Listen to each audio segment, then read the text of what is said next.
Auditeurs, auditrices, chers compatriotes, si je prends la parole aujourd'hui à Impasse, c'est avec une profonde tristesse, mais aussi avec un sens aigu du devoir. Un drame s'est produit à la citadelle du roi Henri Christophe. Ce monument, hautement mystique et historique, qui incarne la grandeur, la résistance et la dignité de notre nation. Un drame qui n'est pas seulement une tragédie humaine, mais une blessure infligée à notre mémoire collective. Ce qui s'est passé n'est pas un accident. C'est le résultat d'une chaîne d'irresponsabilité, d'imprudence et d'aveuglement qui, mis bout à bout, ont conduit à la mort de jeunes Haïtiens venus participer à une activité qui n'aurait jamais dû se dérouler de cette manière dans cet espace. La citadelle n'est pas un décor. Elle n'est pas un studio improvisé pour influenceurs en quête de visibilité. La citadelle n'est pas un espace neutre que l'on peut occuper sans réflexion, sans préparation, sans respect. La citadelle est un sanctuaire, un lieu où chaque pierre porte la mémoire de ceux qui ont refusé l'esclavage, de ceux qui ont bâti à main nue un symbole de liberté pour les générations futures. Et pourtant, un groupe de jeunes influenceurs, mus par l'enthousiasme, mais dépourvus de conscience patrimoniale, a transformé ce lieu sacré en scène de divertissement. Sans autorisation adéquate, sans plan de sécurité, sans encadrement, sans même mesurer la portée symbolique de leur acte. Cette légèreté a été fatale. Une foule compacte, une seule porte ouverte, une chaleur suffocante, aucune gestion des flux, aucune anticipation. Le résultat, nous le connaissons.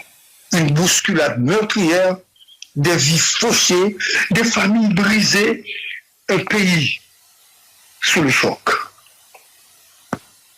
Mais il serait trop facile de ne pointer du doigt que les organisateurs, car derrière leur irresponsabilité se cache une autre, plus grave encore, celle des institutions qui auraient dû protéger ce site,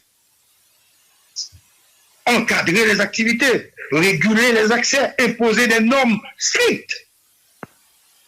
Comment un monument classé au patrimoine mondial peut-il être laissé à la merci d'initiatives improvisées?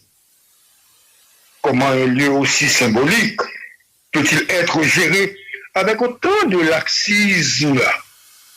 Autant de laxisme. L'État a failli. Les autorités locales ont failli. La chaîne de protection du patrimoine a cédé, révélant un vide institutionnel inquiétant. Et au-delà des responsabilités immédiates, ce drame met en lumière une réalité plus profonde, Mano Darius. La dérive culturelle d'une partie de notre jeunesse.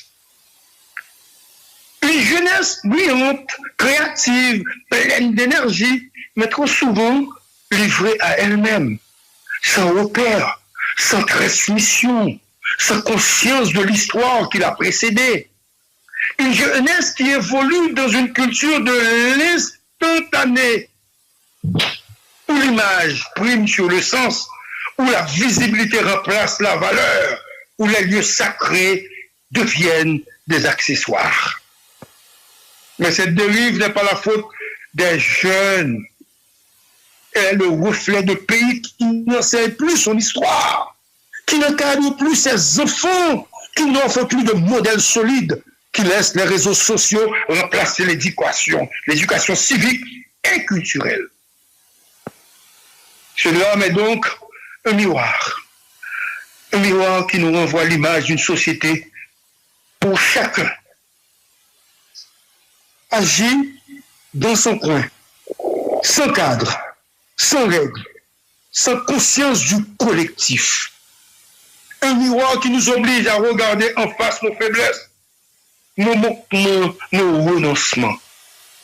Auditeurs, auditrices, téléspectatrices, internautes, nous ne pouvons pas laisser cet événement être un simple fait divers. Nous devons en faire un tournant, un moment de lucidité nationale, un appel donc à la responsabilité, à la rigueur, à la reconstruction morale et institutionnelle. Nous devons protéger nos sites historiques avec la même détermination que nos ancêtres ont mis à les bâtir. Nous devons encadrer les activités publiques avec sérieux.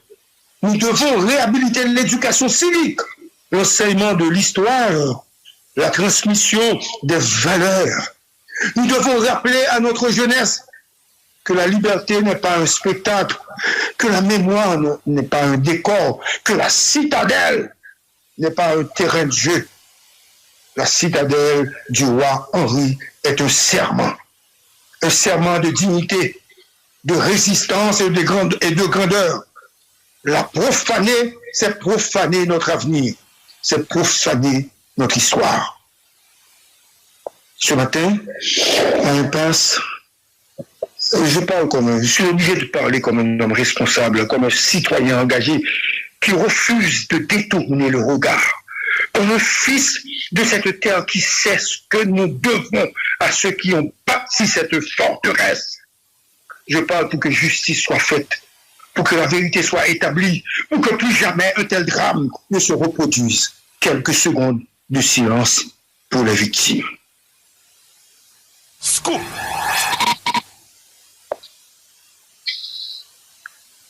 Face à cette tragédie qui endeuille notre nation, l'État a pris ses responsabilités. Quelle responsabilité? Un conseil des ministres extraordinaire s'est tenu hier sous la direction du Premier ministre, son Excellence, M. Alex Didier Fils-Aimé, afin de porter une réponse immédiate, digne à la hauteur du drame survenu à la citadelle. En ce moment de profonde affliction, selon la note, la République s'incline avec gravité devant la mémoire des victimes. Elle exprime ses condoléances les plus émues aux familles éprouvées et leur assure le soutien indéfectible de la nation. À ce titre, le gouvernement a décidé de prendre en charge l'intégralité des frais funéraires. 3 jours de deuil national ont été décrétés sur tout le territoire. Le mardi 14, mercredi 15 et jeudi 16 avril 2026. Durant cette période, le drapeau national sera mis en berne en signe de recueillement, de respect et d'unité. L'État a donc réaffirmé avec fermeté son devoir de protection, de vérité et de justice. Le commissaire du gouvernement a été formellement instruit de mettre l'action publique en mouvement contre les organisateurs et tous les responsables de ce drame, afin que justice soit rendue et que toute la lumière soit faite. Aucune complaisance, aucune zone d'ombre, aucune impunité ne saurait être tolérée. Ce drame nous oblige. Il nous rappelle que notre patrimoine est sacré. Il nous rappelle que notre jeunesse mérite un encadrement solide et une transmission vivante de notre histoire. Il nous rappelle que la citadelle, hautement mystique et historique, notre citadelle, nous rappelle qui nous sommes et que ce moment de deuil devienne le point de départ d'un sursaut national, moral, institutionnel et culturel. Mais qui joue ça passer? Qui joue ça faire arriver? Combien de monde exactement qui mourit? Évidemment, mon délégation qui était au prince pour aller matin, déjà, le ministre de Défense, puisque le ministre était déjà allé, le ministre touriste, le ministre justice, monter et ministre culture obligé de monter pour aller sur les lieux pour faire évaluation, pour regarder pour qu'il y a fait funérailles. Mais l'ISPON est responsable. Monsieur Delatour, qui a été ministre de la culture, aujourd'hui, qui est directeur de l'ISPON. Mais un problème si tu es ministre ou responsable l'ISPON. Mais quelle est sa responsabilité? Je ne peux pas dire que Ménard est responsable, il n'est pas peine arrivé.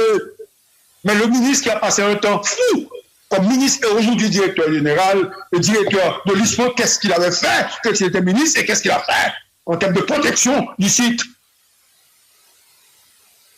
Il faudrait évidemment qu'on lui pose des questions. Sinon, je vais dénoncer ce gouvernement et ce pouvoir de Didier Fils-Aimé. Je ne saurais accepter que M. Delatour, que M. continue à être directeur de l'ISPON sans que l'on pas poser de questions. Il va l'arrêter, influenceur, etc.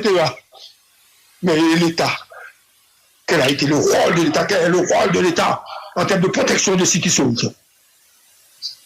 Pour des explications claires, objectives, fines et sagaces, nous recevons ce matin le professeur Rodi Pierre, natif de Milo, qui a vécu les événements et qui s'est déplacé pendant plusieurs heures, pendant des jours, là, à l'hôpital, il parle à Moun, etc.